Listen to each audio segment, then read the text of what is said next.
हाय नमस्ते। आप देख रहे हैं मसाला बैट्स। आज की ताज़ा तरीन खबरों में आपका स्वागत है। उत्तर प्रदेश के कारोबारियों ने भी 250 करोड़ का चंदा दिया है। एसबीआई से इलेक्टोरल बॉन्ड खरीदने वालों में बड़े और छोटे सभी शामिल हैं। यूपी में सबसे ज़्यादा इलेक्टोरल बॉन्ड गाजियाबाद के super speciality health centre Yashoda super speciality hospital ने खरीदे हैं। इलेक्टोरल बॉन्ड पर पब्लिक रिएक्शन भी हम इस वीडियो में देखेंगे। इस वीडियो पर भी हम एक नज़र डालेंगे, लेकिन वीडियो में अंत तक बने रहिए। यूपी की कंपनियों और कारोबारियों ने भी अरबों रुपए का चुनावी चंदा इलेक्टोरल बॉन्ड के रूप में दिया है। इसमें इंफ्रा, शराब, हेल्थ केयर और ऊर्जा सेक्टर की कंपनियां सबसे आगे हैं। करीब 250 करोड़ रुपए का ये चंदा लगभग सभी राजनीतिक दलों को दिया गया है। लगभग 10 कारोबारियों ने अपने नाम से छोटे छोटे बॉन्ड खरीदे हैं। ये कारोबारियों नोएडा, गाजियाबाद, कानपुर, लखनऊ, सोनभद्र, झांसी और महोबा सहित लगभग 11 जिलों से जुड़े हैं। प्रदेश में सबसे ज्यादा इलेक्टोरल बॉन्ड गाजियाबाद के super speciality health centre Yashoda super speciality hospital ने खरीदे हैं। हॉस्पिटल ने 9 बार में 149 करोड़ रुपए का चंदा राजनीतिक दलों को दिया। वर्ष 2022 में एक बार में सबसे ज्यादा 50 करोड़ के बॉन्ड खरीदे गए।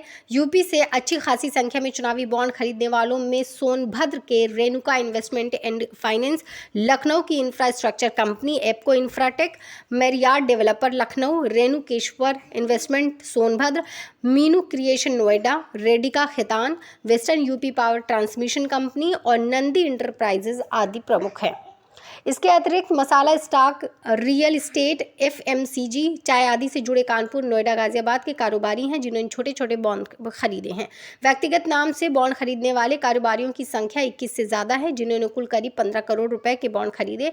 ये सारे बॉन्ड 2019 से 2022 के बीच खरीदे गए। इनमें आलोक नारायण पांडे ने 3.40 करोड़, अजय गुप्ता ने 2 करोड़, मसाला कारोबारी राजीव कुमार जैन ने 20 लाख, विनय अग्रवाल के 9 लाख, अनिल चांडक और अनुभव चांडक ने 17 लाख, राजेश कुमार अग्रवाल ने 8 लाख, रोहित अग्रवाल 4 लाख, दीपक अग्रवाल 5 लाख, मसाला कारोबारी दीपक खेमका 5 लाख आदि के नाम है। आइए अब एक नज़र वीडियो पर भी डालते हैं कि जनता इलेक्टोरल बॉन्ड को लेकर किस तरीके से बौखलाई हुई है। जनता में गुस्सा है। जनता का कहना है कि भाजपा सरकार धर्म के आड़ में पाखंड करने वाला मोदी सबसे ज़्यादा चंदाखोर है, चंदा चोर है। और ये भी आपको बता दूं कि लोगों में इतना गुस्सा है कि लोग ये भी कह रहे हैं कि राम के आड़ में राजनीति कर रही है भाजपा सरकार।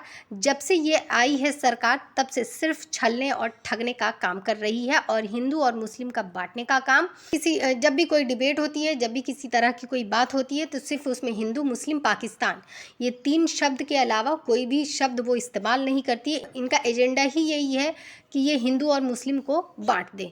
तो आइए देखते हैं इस पर। लोग यहाँ पे मौजूद है। बाबा जी से स्टार्ट कर देते हैं। कैसे देखते हैं, एक बार फिर से सुप्रीम कोर्ट ने चुनौती दे दी है।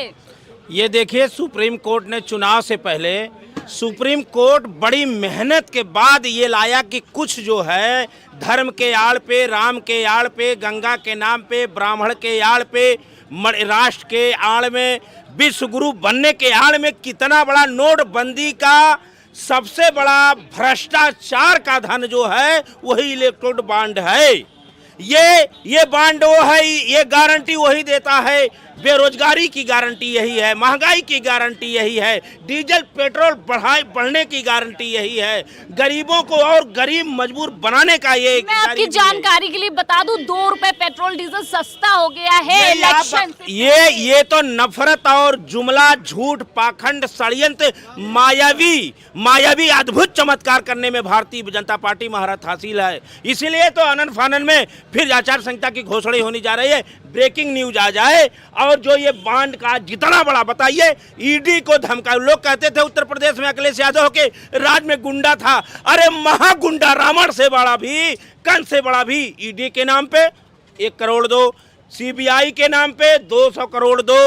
अब बताओ, वैक्सीन के नाम पे जो महामारी में लोग तड़प मरे, अब वैक्सीन के नाम पे जिस कंपनी ने बनाया 500 करोड़ रुपए उसे लिया गया। ये क्या है? ये रामराज का प्रसाद है। पाकिस्तान सर पाकिस्तान की कंपनी से भी चंदा लिया गया है। इसको कैसे देखते हैं? दिन रात गोदी मीडिया हिंदुस्तान पाकिस्तान पे डिबेट कराता है। ये पाकिस्तान से भी चंदा लेंगे। ये नौजवानों, पुलवामा की रिपोर्ट पे, पुलवामा के नाम पे वोट मांगने वाले लोग हैं, किसानों को खालिस्तान कहने वाले लोग हैं। आज पिछड़े के संविधान को बदल करके ये देखना चाहिए। विश्व पूरा शर्मसार आज हो गया है कि जो सबसे बड़ी भारतीय जनता पार्टी कहने वाली, पूरे विश्व की पार्टी कहने वाली, आज विश्व का सबसे बड़ा महा घोटाला जनता के सामने आ गया है। विश्व का सबसे बड़ा घोटाला है। ये तो सुप्रीम कोर्ट के इतने सख्त के आदेश के बाद आया है। जिस दिन ये लोग सत्ता से हटेंगे, ऐसा आएगा आने वाला इतिहास, बहुत बड़ा तानाशाह हिटलर इनके पीछे हो जाएगा, अंग्रेज इन लोगों के पीछे हो जाएंगे। क्या आवश्यकता सर, क्या आवश्यकता पड़ गई जो एसबीआई ने आधा डेटा दिया? इसीलिए आवश्यकता यह है कि अगर पूरा का पूरा आ जाएगा तो जन क्रांति छिड़ जाएगी। इनके पाखंड झूठ, और जितने कोरोना में बताओ, पीएम केयर फंड का भी कहाँ है बांड? वो बांड आप कहाँ है? ये चौथा स्तंभ भी नहीं दिखा रहा है। और मीडिया उनकी हो गई है, कह रहे हैं 400 पार। अरे 400 पार नहीं, ये गारंटी अब 100% हो जाएगी। अगर 24 के चुनाव हम हार गए तो पिछड़ों को गुलाम बनाने की गारंटी, महिला सुरक्षित नहीं रहेगी उसकी गारंटी, नौजवान, किसान, गरीब, मजदूर, बेबस, पिछड़े, अति पिछड़े, मुसलमान, जितने गरीब के तबके के लोग हैं, इनको गुलाम बनाएंगे। गुलाम बना के अंधभक्त पैदा करें, अंधभक्त पैदा करके केवल राम के नाम पे, अरे राम को लाए हैं, कृष्ण को लाए हैं, चुनावी बांड लाओ, हवाई चप्पल पहनने वाले का टिकट लाओ, डीजल सस्ता लाओ, पेट्रोल सस्ता लाओ, अच्छा दिन लाओ, मणिपुर जलने वाले की रिपोर्ट आप लाओ, अरे पुलवामा की रिपोर्ट आप लाओ। पुलवामा की रिपोर्ट आई, यही तो उस बार चुनाव में हुआ। पुलवामा के नाम पे, शहीदों के नाम पे वोट दो, आज वोट दो, ठोक दो। अरे आप कौन बुलडोजर चलाएगा? सर पुलवामा अटैक की बात कर रहे हैं और पाकिस्तान से चंदा ले रहे हैं। एक तरफ आतंकवादियों की बात करते हैं कि उनको हमने खत्म कर दिया, दूसरी तरफ पाकिस्तान से चंदा लेते हैं। मैम, पाकिस्तान का जब नाम ले लिया तो यही मोदी जी कहते थे दाऊद पाकिस्तान आएगा कि नहीं। जब पाकिस्तान दाऊद से चंदा ले लिया तो लाओगे कैसे उसको? बात तो यहाँ फंस गई है। ये दोनों और चलते हैं, दो मुहिया साफ हैं। ये करेंगे कुछ नहीं, दिखावा बहुत दिखाएंगे। 2024 में जनता इनको सबक सिखाएगी। अब 400 पार की जो है, ये जो मोदी जी दे रहे हैं 400 पार की, और सुबह से जो जिस तरह से चंदा चोरी ट्रेंड कर रहा है, मोदी चंदा चोर, ये इस तरह की चीजें ट्रेंड कर रही है। आप हम बता दें, जो सरकार, जो राम वाले, जो प्रधानमंत्री, जो मुख्यमंत्री वैक्सीन वाली कंपनी से 500 करोड़ लिया हो, जिसपे लोग तड़प तड़प ऑक्सीजन बिना मर गए, इस तन का ये कफन नहीं दे पाई सरकार। गंगा के नाम पे आई थी, गंगा माँ मुझे बुलाए, उसी गंगा में मानव का 100 सड़ा, कौवा कुत्ता नोच नोच के खाए मांस को। और उस कंपनी को ईडी और इससे उसमें कमीशन ले लिए 500। इसे कमीशन कहा जाएगा? चंदा होता क्या है?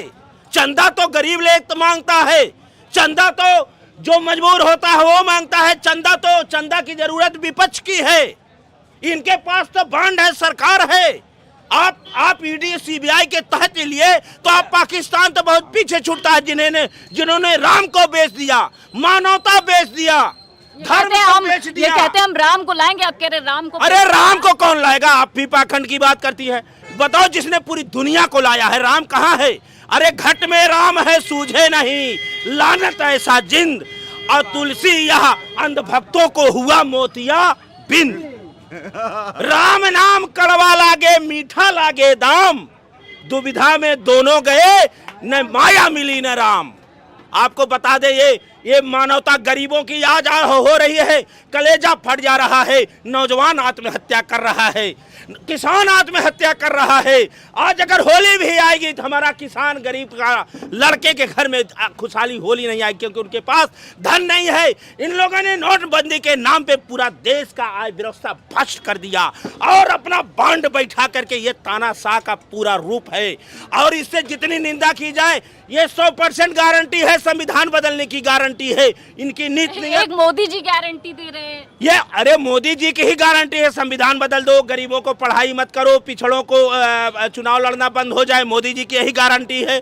मोदी जी की यही गारंटी है कि दलित का लड़का जो है, दलित का लड़का न शिक्षा पाए, न कहीं जाए, अल्पसंख्यक को धमका करके पहले बताओ, उस बार चुनाव में दाऊद की चर्चा होती थी। आज पाकिस्तान की कंपनियों से आप एक बार मिलकर उन्हीं आतंकवादी संगठन से सरकार बनाते हो, और एक तरफ आप पाकिस्तान से चंदा लाते हो, एक तरफ हिंदू मुसलमान की बात करते हो। आपका धर्म क्या है, आपका ईमान क्या है? न संविधान से मिलान होता है, न राम से मिलान होता है, न कृष्ण से मिलान होता है। दूसरे तरफ विपक्ष की गारंटी, किस पे भरोसा जनता को?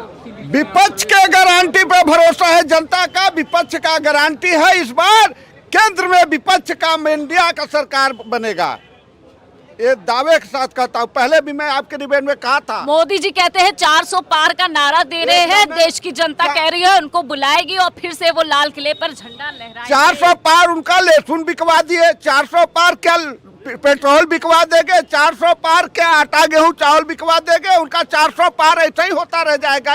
महंगाई, इतनी नाराजगी क्यों है जनता में मोदी जी को लेकर या भाजपा सरकार को लेकर? वो तो कहते हैं ना सबका साथ सबका विकास किया। सबका साथ नहीं, वो पीडीए का, अनुसूचित का, जनजाति का, अल्पसंख्यक का, सबका वो विनाश कर रहे हैं, विकास नहीं कर रहे हैं। पर जिस तरह से भाजपा की पोल खुली है, कैसे देखते हैं? बहुत पूरा हिंदुस्तान देख रहा है, हम देख रहे हैं, हमारी जनता देख रही है कि किस तरह से ये चंदा चोरी कर रहे हैं। आपने अभी उससे प्रश्न पूछ रही थी क्यों जनता नाराज? हाँ।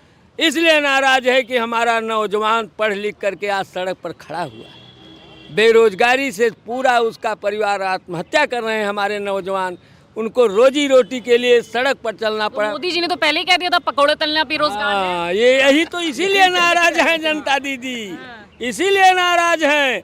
और आपको दिखाएंगे अगले लोकसभा के चुनाव 24 में इनका 405 का नारा, 400 पार, 400 पार, इनको 105 और 10। अरे मोदी जी स्वयं बनारस में फंसे हुए हैं। अच्छा, और क्या? मोदी जी ने कह रहे इतना अच्छा विकास किया है। अभी आजमगढ़ में देखा है आपने, हजारों हजार एकड़ जो है गेहूं की फसल काट दिया गया इनके जाने पर। हमारे गरीब जो उनके आज साड़, कल वो अखबार में देख रहे थे, एक किसान को पटक करके इसका साड़ मार डाला। आज पूरा जनता, पूरा प्रदेश इनके खिलाफ है और पूरा देश खिलाफ है। आप जानते हो, आप उत्तर प्रदेश के प्रधान अच्छा, पूरा देश खिलाफ है क्या? वाकई में पूरा देश खिलाफ है? 10 साल कोई काम नहीं हुआ। उत्तर प्रदेश में हिंदुस्तान का विकल्प कोई हो तो आदरणीय अखिलेश यादव जी हैं। इंडिया गठबंधन, पीडीए, दलित, पिछड़ा, अल्पसंख्यक, मजदूर, किसान, नौजवान, महिलाएं, शक्तिकरण की अगर बात आती है तो आदरणीय डिम्पल भाभी मैनपुरी सांसद करती हैं, आदरणीय अखिलेश यादव जी करते हैं। और पीडीए का मोदी जी ने नहीं की। मोदी जी कहाँ किए बताइए? किसान बेचारा जो धरने पे बैठे रहे, आग का गोला जैसे गोलियों से मारा गया, छात्र को खींच कर मारा गया, हॉस्टल में लड़कों को पीटा गया, नौजवान किसानों को बाहर निकाला गया, रोजगार नहीं है, नौकरी नहीं है, नौकरी को छीन ली गई है। आज कई हजार पद शिक्षा विभाग में खाली है। नौजवान अग्नि जी जैसे कह रहे 24 में हम फिर सरकार बना रहे हैं। हाँ, उसी तरह इसी अवसर हाँ। सरकार बनाने से नहीं होगा। क्या होगा कि जब तक के ईवीएम पे करते रहेंगे तो 27, 32 लगातार जीतते रहेंगे। जब तक कि ईवीएम हटाओ, देश बचाओ, तब तक कुछ नहीं होगा हमारी सरकार का। मतलब ईवीएम पे आपको भी लगता है कि ईवीएम जी बिल्कुल, ईवीएम से पूरा खेल होता है। अगर आपको यही लगता है बीजेपी सरकार को, तो एक बार बैलेट पेपर से करवा लीजिए। मैं ये कहना चाहता हूँ कि कोरोना काल के दरमियान सारे मंदिर मस्जिद बंद कर दिए गए। भगवान को एक चम्मच पानी नहीं मिला, एक लड्डू का भोग नहीं लगा। और वही हिंदुस्तान के लोग, चाहे मठाधीश हो चाहे शंकराचार्य हो, मोदी बाबा की जय और जय श्री राम की नारा लगा। तो ये हिंदुस्तान के ऊपर ये जो चल रहा है हमारे हिसाब से ठीक नहीं है। इसमें जितने भी पिछड़े कौम के लोग हैं वो एक मंच पर आ जाए और इन लोगों को मुंहतोड़ जवाब दे। किसको? बीजेपी को। और किसको? क्यों बीजेपी से जनता इतनी क्यों नाराज है? नाराजगी की वजह क्या है? देखिए, आप मीडिया वाले हैं, हम मीडिया वाले हैं, लेकिन क्यों नाराजगी? आप अच्छी तरह से जानते हैं। नहीं, हम जानते हैं तो पता भी तो चलना चाहिए। हाँ। एक भोजपुरी में कहावत है कि चेला पतले तो समझे कि दूर सारे बास मारता, गुरु पतले तो नमो नारायण। बस कहानी वही है। हम नहीं समझ पा रहे हैं, थोड़ा समझाइए। समझाइए कि अगर छोटे लोग कौम के लोग समझी कि अगर कुछ गलत काम कर देते हैं तो उसके ऊपर समझी कि नाना प्रकार की EID DID CID समझी की लग जाती है कि ये घोटाला किया वो घोटाला के लिए। और बड़े बड़े लोग समझी कि तमाम लोग समझी कि लेकर के देश विदेश भाग गए, उनका कर्ज माफ़ हो गया। लेकिन हिंदुस्तान के रहने वाले जो मूल निवासी है, जो यहाँ के किसान हैं, उनके ऊपर गवर्नमेंट का कुछ भी ध्यान नहीं है। चंदा चोर मोदी जी के लिए इस तरह से चीज़ें इस्तेमाल की जा रही है, कैसे देखते हैं? देखिए, मोदी जी जब से आए हैं जनता को छलने का, ठगने का ही काम किया है इन्होंने। ये जो चंदा है, ये चंदा इन्होंने लिया है सरकारी ठेके पट्टों को बेचने के लिए। मतलब जितने सरकारी कंपनियां, देखिए प्राइवेटाइजेशन होता जा रहा है, तो ये चंदा उसी के लिए लिया जाता था। और मोदी जी ने जो आशाएं थी जनता की, कभी भी उससे पूरी नहीं हुई हैं। किसान, नौजवान, बेरोजगार, मतलब सब इनसे परेशान हैं। मुसलमान व्यापारी सब इनसे परेशान हैं। किसानों का जो पैदावार होती है उसका देखिए निर्धारित मूल्य कितना कम रखते हैं। ये उद्योगपतियों से मिले हुए हैं। आपके एयरपोर्ट बेचे जा रहे हैं, विद्युत कंपनियां बेची जा रही हैं। मतलब सारी कंपनियों को ये एक दिन शिक्षा को भी प्राइवेट स्तर पे लाके खड़े कर दिए हैं। तो मोदी जी से जो आशाएं थी किसी की पूरी नहीं हुई। चुनावी चंदे को लेकर कुछ राय है प्लीज कमेंट बॉक्स में ज़रूर बताइएगा। मिलते हैं किसी नई पेशकश के साथ, तब तक के लिए इजाज़त दीजिए। और वीडियो अच्छा लगे तो लाइक शेयर सब्सक्राइब सपोर्ट ज़रूर करिएगा। इसी के साथ बने रहिए मसाला बैट्स पे अन्य खबरों के साथ। तब तक के लिए नमस्कार।